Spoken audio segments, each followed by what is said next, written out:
The older I get, the more I realize just how ass backwards a lot of my thinking truly was. And this is in every single aspect of my life, from relationships. I can view how shallow and surface level I truly was in my youth. How I believed that how an individual looked was as important as the person's character, right? The friends that I had around me. I would allow just about anybody so long as I was able to get that external validation. I had those people pleasing tendencies. And so I would walk on eggshells. I would essentially hide my authentic self in order to be accepted, believing that that was going to be fulfilling. And one of these ideas that I clung onto, which sounds crazy as hell and all the way ass backwards at this point in my life, is I believed that going to jail or being in trouble, getting into trouble, being a quote unquote bad boy was some sort of flex. So I would view the kids around me who were quote unquote squares, right? The nerds, the ones who are more alternative, etc. I viewed them as the exact opposite of what I needed to be in order for me to gain validation. Now, obviously, this is in hindsight. When I was in it, I thought that this was just me falling into my true identity, right? I'm a young black man, and the image that has been presented to me of what I am, most of it came through hip hop culture or rap culture, ghetto culture, thug culture, criminal culture, whatever the hell you want to slap on it. That's where I was getting the imagery and the messaging of who I was. And I quickly came to realize, even though I never was, I was never a gangster. I was never a thug. That's not my temperament. Even though I was never that, I put that identity on and started to essentially fall in line with that way of thinking, to the point where I started to believe that going to jail was a flex. And so the first of my homeboys who actually ended up getting locked up, he was basically hailed as like the dude. He was the guy within our circle. Right? 13 years old for breaking and entering, and he gets locked up. Obviously, low juvenile center situation, but he was the guy around us who was, again, he was the most gangster, the most, thugged out, the one ready to crash out, as the kids say nowadays. It's crazy that I'm at a point in my life where I say what the kids are saying. I'm no longer the kid. That's, yeah. 29th birthday just passed, and things are getting real, but I digress. I was at a place in my life, and this was for quite a while, right? Because again, I had been conditioned and programmed by the music I was listening to for years at that time. I mean, as early as 5, 6 years old, I was listening to as much rap as I could get my hands on. This is the time of Ludacris. This is the time of 50 Cent. Jay-Z was still relevant and not on a Diddy list. This was a time where music was culture, right? I mean, I look at music even nowadays and it feels like a lot of it has fallen off. Like it's not as relevant. Back in the day, it was everything. The way that we dressed was based upon the artists that we listened to, the way that we talked, the way that we, moved through life. We all wanted to be 50 Cent at some point in time, right? If you go back to the generation right before, they all wanted to be a Tupac or some variation of that. That's how influential the culture was. And so the messaging was just as powerful. And it's like the amount of music that was pushing a message of getting locked up and that being praised. And then now you see that in everyday life. Somebody gets locked up and that person, is being celebrated while the kid who's, going off to college or going off to trade school or starting a business, whatever it may be, that kid is getting no attention at all. Nobody really cares. Nobody's really checking for them. As a matter of fact, they're looked at as a square. Just like I used to when I was in my naivety and my backward thinking and ness, right? We're looking at you like, oh, you a lame. I don't know what you're on, but what we're on is a path, a pipeline to prison in essence. Not really recognizing or understanding what the hell that actually meant, because we're also the generation of scared straight. So we're watching that on entertainment value, not understanding that if you get locked up, if you end up in that cell, it's a wrap for you. Like me, I'm not a big dude. If things were to pop off, I will defend myself, period. And I will do whatever is necessary to survive. That's it. But I was never and have never been the individual just to pop off just because. That's not my actual temperament, right? I'm not a rah-rah type of guy, except that's just not me. I don't need to go there. I would rather find common ground of some sort. I would rather get myself to a place where I'm, at least able to ration things out. But again, I was I was indoctrinating myself. I was allowing myself deeper and deeper into this rabbit hole of, confrontation and friction and moving through life in that way. And having a delusion that if I ended up in that cell, I would be anything other than afraid, right? There are quote unquote gangsters in the streets. As soon as they end up behind them cages, the gangster's gone.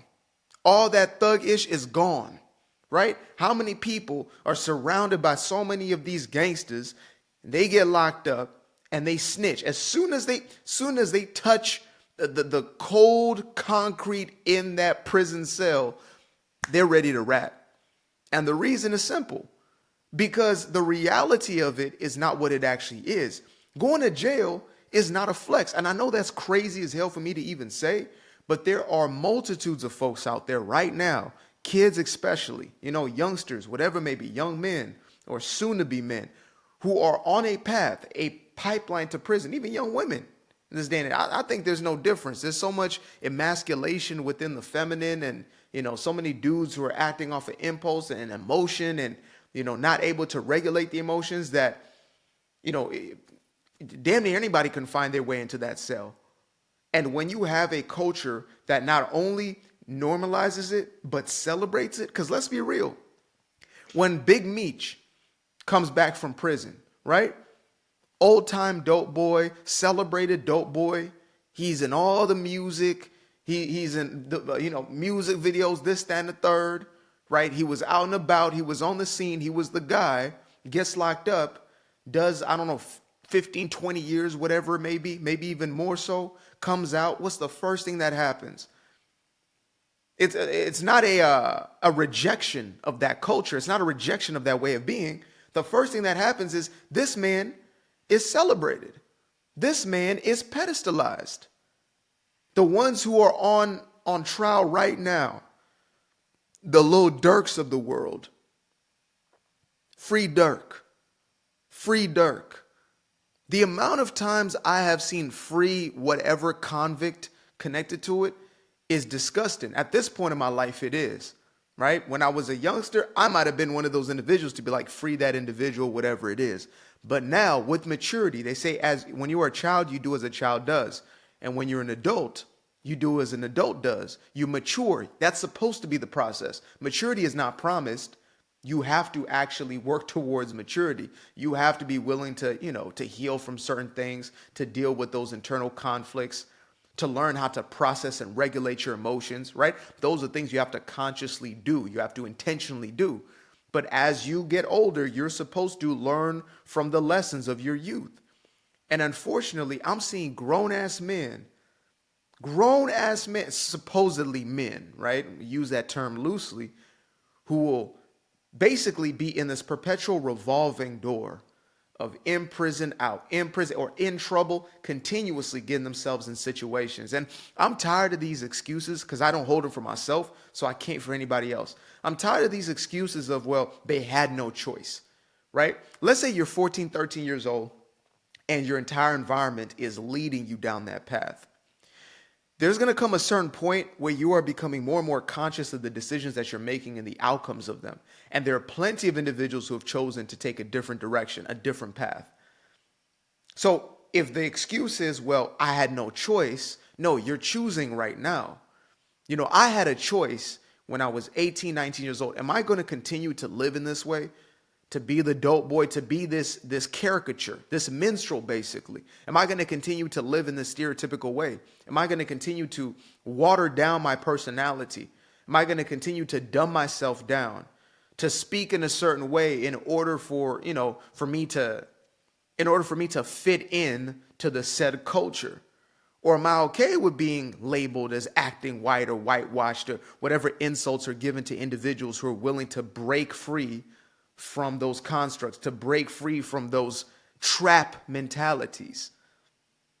From that rap, you got yourself wrapped up and you're trapped, about to run a damn drill. It's insane. It's all in the wording, mind you. Always. It's always in the wording. Trap music. You are perpetually and forever trapped in a cycle. a vicious cycle. And when I see older, guys in the industry, hip hop, rap specifically, the Snoop Dogg's, the T.I.'s, etc., and they're still this holding on to that gangster way of life, I think to myself, this is incredibly insulting to you who has put in all this work to get out of those situations, circumstances, and to the ones who came before you and to the ones who are going to come after you, right? You come out of those harsh environments. You come out of the hoods, the ghettos, whatever it may be. You break free from it. You become a multimillionaire, right? Wealth, status, etc., just to get yourself right back into the very same circle. I can't take no 50, 40-year-old man talking about thugging it out. I can't take you serious, because at that point, it's more than just a choice. You are actively engaging in this way of life. You're not maybe just automatic pilot, subconsciously going through it like a lot of kids. You've likely been through enough experiences. You've been locked up. You've been, there's been attempts, maybe a rehabilitation or whatever it may be. And you continue to make that choice because it's celebrated, because there's an incentive. There are likely individuals who will see you as a somebody, right? You get out of jail, or before you get out, they put money on your books. When you get out, they put money in your pocket. The bigger of a quote unquote gangster that you were, like they were celebrating this dude, Big Meech. They're celebrating these guys. Imagine the individuals who actually stood for something, the ones who are actually making a positive impact and change in the communities, in the world abroad. And those people are being torn a new one, or they're being completely ignored, while the dude who just did time for being a criminal. Because see, that's what that's about. Unless you are wrongfully convicted, you are a criminal who is in that penitentiary because you're guilty. You violated the law. And for us to then celebrate you for it is insane. For that to be a flex is crazy. Again, this was my mentality. I used to think, man, if I got locked up, my street cred goes from here to here. How many times in rap music, man, Young Thug just did a bid. In real time, we all saw Young Thug. He did some years in prison while he was on trial. Stamped. We call it stamped. Yes. Like you're validated. You understand me? You are confirmed as street. You are the real deal. And so now you get even more attention. You get even more accolades. You get even more female validation of females who come from that very same world, that very same toxic and dysfunctional world. But nevertheless, there's still individuals who are willing to engage with that. And so for me, I had to realize that, brother, you got to break out of that cycle in your mind in order for you to break the shackles off your life. There's no way around it. If you live in that mentality where you're that backwards, you're literally hustling backwards. So everything you do is in reverse. You'll be the type of dude to, like a Chris Brown. Now you're trying to become a blood after you're famous. You're trying to get jumped into the gang after you're already famous, hustling backwards. You got wealthy. Now you're trying to bring the entire hood with you, like a Pop Smoke or whatever it was, right? Maybe you came from those elements. Then you have the opportunity, God bless you enough to get out of that space so you can take care of yourself and the people around you. But not everybody around you. It's not to save people. It's to be able to help those who are willing to help themselves. But instead, you throw it all away because you're trying to stay on code because, you're stamped. You're standing on business, as they say, which that I don't know if that phrase is going to last if the Drewski allegations are indeed accurate. I don't know if that's going to stay around. But for right now, I use it. You're standing on quote unquote business. The only business I'm interested in standing on is integrity, is honor, is dignity, is to be a man with values that are immutable, that do not change, that do not shift. I want to stand on that. I want to stand on what it is to be a man as opposed to being a caricature, as opposed to being a gangster, a thug, or whatever else you want to put on that, period.